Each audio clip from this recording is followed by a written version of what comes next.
Sure you guys saw it. Now, another thing that's been making its way, this look. We talked about it yesterday in the live. We kind of joked about it. A lot of people don't like it. I assume that it's something to do with maybe his kids helping him cut his hair or whatever. He's Daily Mail. It's extremely disturbing for him to look back at photos of himself from last summer. If you know Justin Baldoni, you'd know that one of his most defining features is his long, lush hair, often tied up in a bun or styled effortlessly to complete his signature look. First optioned this book in 2019, and at the time it had sold just under 1 million copies. Everything changed on March 22nd when Baldoni shared a photo revealing a dramatic new look. His signature long curls were gone, replaced by a much shorter, buzzed cut. You've seen it, so now the question is, why? What prompted such a drastic transformation? Could it be connected to the heated and scandalous lawsuit making headlines? Whatever the reason, the theories are already swirling. I assume that it's something to do with maybe his kids helping him cut his hair or whatever. Hair aside, there's no doubt that Baldoni is going through a turbulent time. To put things in perspective, the lawsuit filed by Blake Lively paints him in a troubling light. However, some parts of the lawsuit seem exaggerated, raising questions about what's really going on behind the scenes. I have some instant red flags when I read this lawsuit, but it was this last piece that made me go, okay, you are being wildly manipulative, and I am now ready for this to all come out in court, okay? This is the exact language of the lawsuit. It reads, Mr. Baldoni inserted improvised, gratuitous, sexual content and or scenes involving nudity into the film, including for an underage character in highly unsettling ways. This places Baldoni in a difficult and damaging position. The specific language used in the lawsuit is especially troubling as it portrays him in a predatory. Just the mere existence of such accusations is already taking a toll on his reputation. But what's even more concerning is the question of what the actual truth behind all of this really is. So I read that and I'm like, okay, now we're inching towards, oh, this guy, even young girls, underage character, he's doing this even to young women on set. And then I read the comments that were beneath this article, and someone pointed out to me that that was manipulative language because while it says underage character, okay, the actress that played the underage character is not underage at all. So the protagonist of this film, it used to be a book, it's been adapted into a film, is a young woman named Lily Bloom. So Blake Lively plays the older Lily Bloom, and another actress plays the younger Lily Bloom. So that's the underage character, which is played by Isabella Ferrer, but Isabella Ferrer is 23 years old. That particular claim in the lawsuit is false, but the damage is already underway.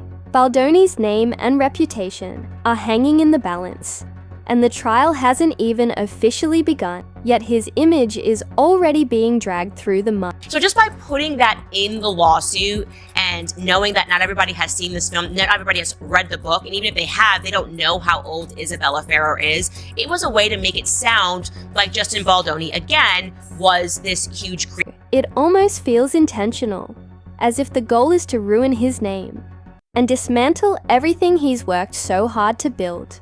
For reasons still unclear, Blake seems deeply scorned and emotionally charged, and that's just one layer of a much broader, more complex lawsuit. There's A weird lawsuit moment where she also said that she felt anxiety because he told her that he could speak to dead people and that he could reach her father, and her father had recently died. At this point, it almost seems as though Blake Lively, in working with her legal team, was acting out of desperation, grasping at straws, and clinging to anything that might give her an edge in the case. It's just weird. I don't know. Hollywood people are they just have too much. I mean, I don't even know what to say to that. It's a weird thing to put in a lawsuit. But again, she's trying to compound and be like, I was just a mess and I was so uncomfortable.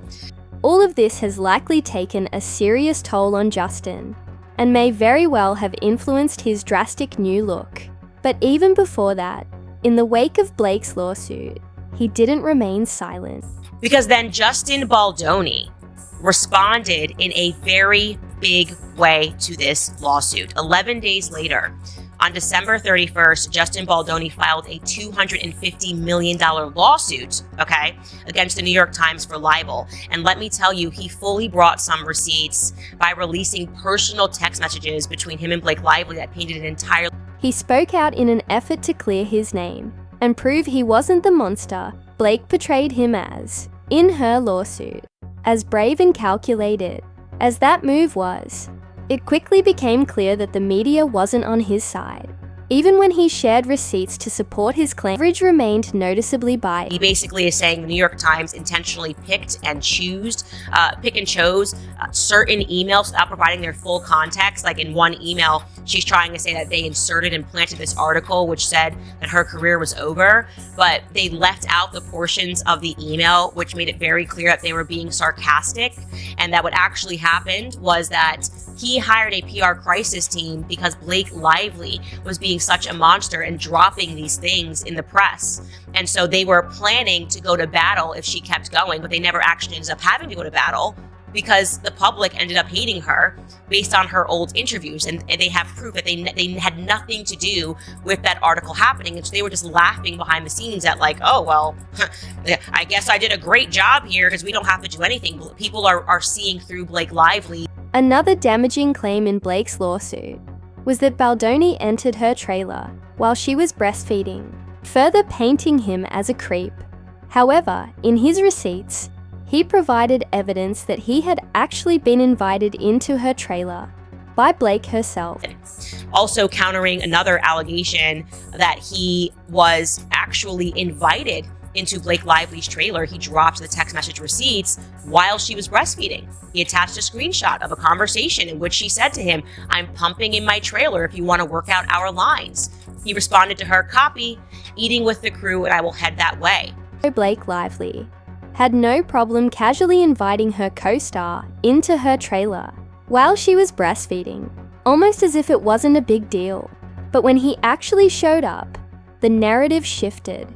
What was initially a simple, albeit awkward moment of following an invitation suddenly became something entirely different. He was the one at fault, walking into her trailer uninvited, looking at her inappropriately.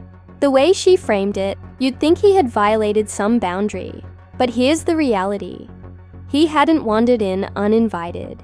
He was told to come. He was invited. Yet, in the aftermath, the entire situation was spun to make him appear like the villain, as if he had crossed a line that she herself had. The hypocrisy is glaring. If it was inappropriate for him to be there, why invite him in the first place? If it was uncomfortable, why create the situation at all?